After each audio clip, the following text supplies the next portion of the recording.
ઘણા કે બહુ પાણી ગંદુ થઈ ગયું છે, ન જવાય, બેક્ટેરિયા છે, નામ છે.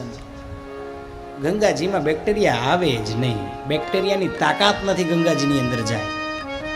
કારણ કે ઓલી બરફ અને પથરાને ફાડી જગ્યા કરી અને હજારોની સંખ્યામાં ઔષધિઓને વલવતી પોતાની સાથે આવે છે. અને એ જળ કેટલું મજબૂત એન્ક્લેવ થઈ ગયું હોય, હવે એમાં બેક્ટેરિયા પ્રવેશ ન કરી શકે. એ બગડે નહીં, એ દૂષિત ન થાય.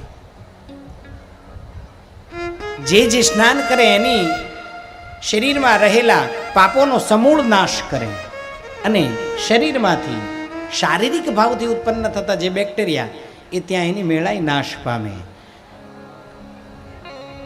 That's why it's energetic. એનામાં એટલી શક્તિ છે, એ એટલું એનર્જેટિક છે.